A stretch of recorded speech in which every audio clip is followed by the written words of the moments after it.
Hi, my name is Peter Gazinski. I work for a company called MaxScheduler. We're continuing our web series for manufacturers and printers about software challenges they face in their businesses. We want to share our experiences.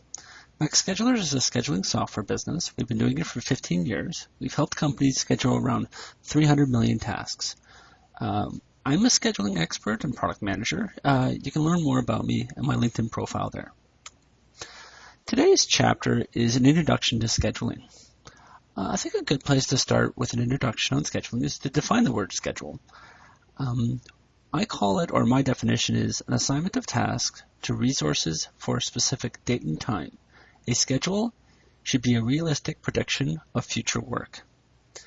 Let's split this definition a little bit and dive into some of the details. By task, I mean a job, or it could be a job, a maintenance task, a customer visit, etc. And you're assigned those tasks to things called resources. Usually those could be a machine, a people, or a team of people. So you're basically assigning a task to resources. And the part about being a realistic prediction of future work is, there's no point in making an overly optimistic schedule because you're not going to achieve it. You kind of want to make something that is achievable for everyone, so that it can be, so you can succeed at it. And also what happens is there's an interesting wrinkle that if it's a relatively realistic schedule, it will reflect what's currently being worked on. So like the idea of work in progress. If your schedule is relatively accurate, it will also be a reflection of what's currently being worked on. If you're overly ambitious with the work you need to get done, then what happens is there'll be a difference between the schedule and what's actually happening on the factory floor. Just a little bit of a wrinkle. Many companies start off scheduling with free or inexpensive and easy to adopt tools such as wallboards, T-card systems, or spreadsheets. I've made a picture here to show some examples. The top part is a schedule being done in a spreadsheet. The lower left that's a sample wallboard, and the lower right is a sample of the MaxScheduler schedule. And the reason I'm showing these three together is I wanted to highlight kind of the differences you get from some of these free or easy to use tools and what a real schedule kind of gives you. And the differences can be somewhat subtle, but they're important.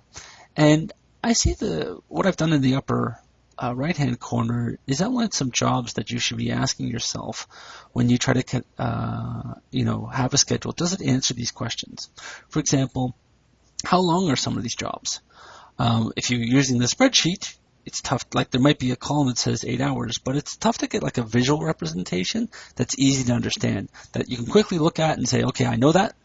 Job A is going to take us a long time. Job B is really short and sweet. Big contrast like that. With a spreadsheet, you're always digging into the numbers and the details aren't very clear. With a wallboard, the tough thing with a wallboard is often the tags are all the same size. So again, if you look into each tag and compare each one, you can't really tell what's a big or large job. Which are the important ones? Same type of issue. With a thing like MaxScheduler, you can color code your jobs, makes it visually really easy. You can make something, red or yellow or something that really stands out. When is a job going to start? With a thing like a wallboard, because it's tough to actually keep it accurate. It's tough to actually know when exactly a job is going to start.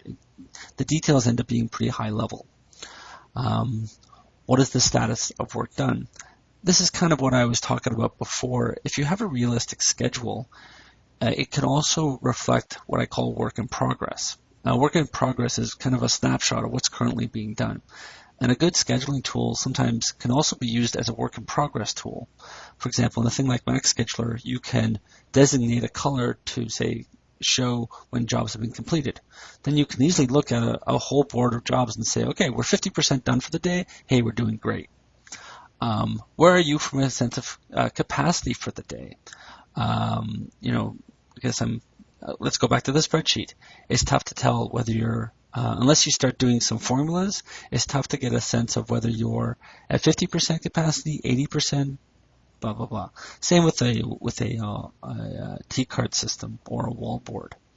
One of the big important questions you find, and one of the motivations for scheduling or having a scheduling system, is what happens when your big important customer, Mr. X, calls and says, "Hey, I have a rush job. I want to squeeze it in.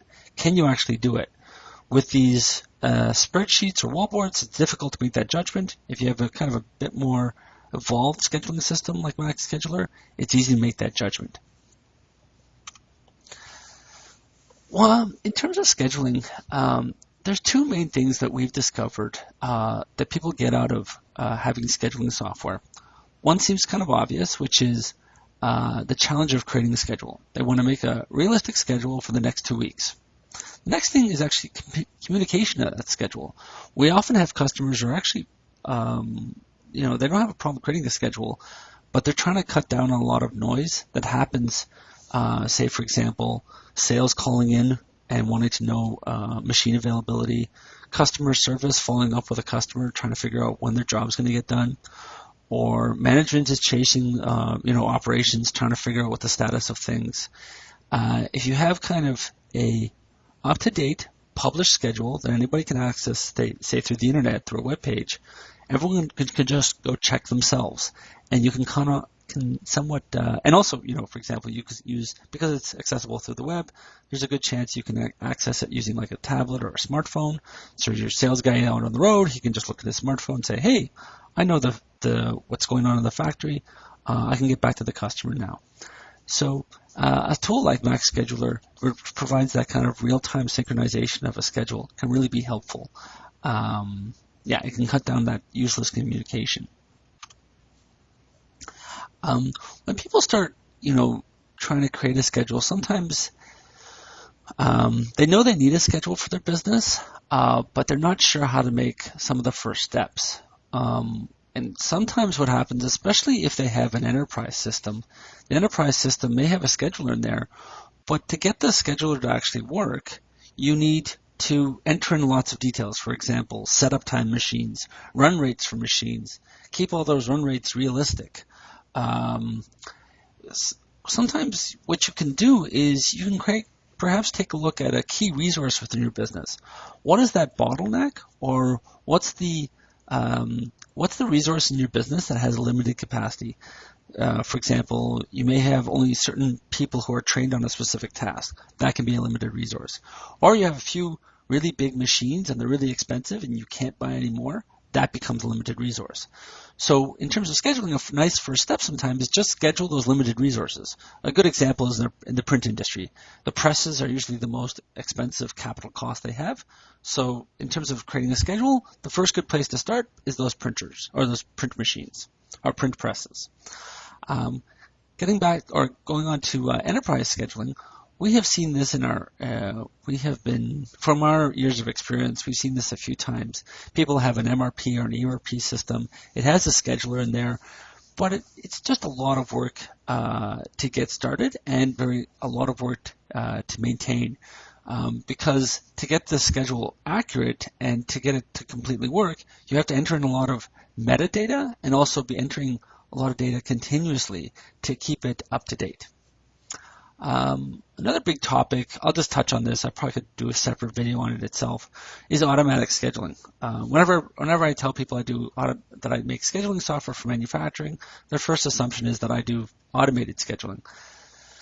And we don't do that. Or we have done it on a few occasions for larger clients who want to spend the time and money and get the value out of it. Most often, though, people don't need automatic scheduling.